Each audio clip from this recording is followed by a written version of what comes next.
নমস্কার, আমি Nilu star Sounak YouTube চ্যানেলে আপনাদের সকলকে জানাই স্বাগত। আজকে আবার একটি নতুন ভিডিও নিয়ে হাজির হয়ে গেছি আপনাদের সামনে। তো চলুন ভিডিওতে যাওয়া যাক। আজকে যে বিষয় নিয়ে কথা বলবো সেটি হলো এমপ্লয়মেন্ট ব্যাংকের যুবশ্রী ভাতা। গত 5 মাস ধরে আটকে থাকা যুবশ্রী ভাতার 3 মাসের টাকা রিলিজ করা হলো, অর্থাৎ গতকাল আবার 1 মাসের টাকা রিলিজ করা হয়েছে।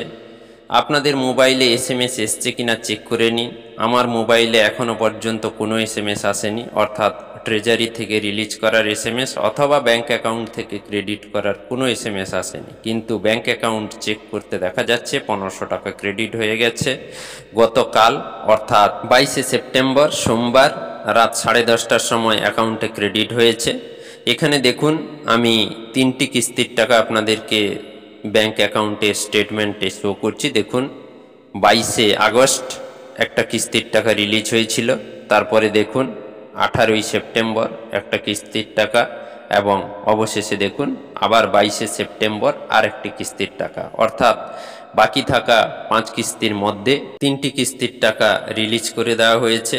আমি আমার প্রথম ভিডিও থেকে আপনাদেরকে বলেই আসছিলাম যে মিনিমাম 3টি কিস্তির টাকা দেবে।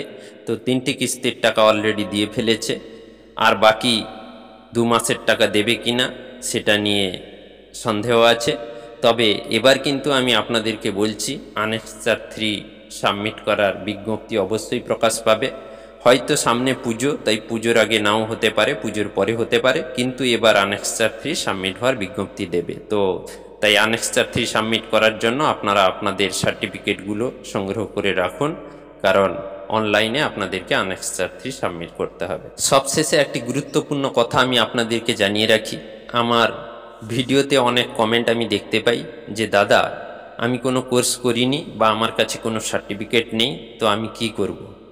আমি আমার অভিজ্ঞতা থেকে আপনাদেরকে বলে রাখছি, আপনারা কিন্তু যে কোনো ইনস্টিটিউট থেকে একটা কোর্স করে রাখবেন এবং সার্টিফিকেট সঠিকভাবে আপনারা আনেক্সার 3 সাবমিট করার সময় সঠিক তথ্য দিয়ে পূরণ করবেন। না হলে কিন্তু আপনারা এই টাকা, অর্থাৎ ভাতা বলতে পারেন অথবা যুব উৎসাহ প্রকল্পের টাকা বলতে পারেন, আপনারা কিন্তু বেশি দিন পাবেন না। কিছুদিন পাওয়ার পর আপনার কিন্তু ক্লোজ হয়ে যাবে।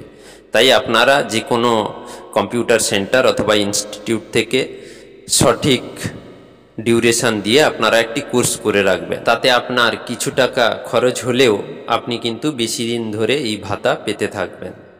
তো এই বিষয়ে আরও বিশেষ তথ্য জানতে চাইলে আপনারা আমার ডেসক্রিপশন বক্সে মেল আইডি দেওয়া রয়েছে, ওই মেল আইডিতেও আপনারা যোগাযোগ করতে পারেন। আমি আপনাদেরকে ডিটেলসে বুঝিয়ে বলে দেব। নমস্কার।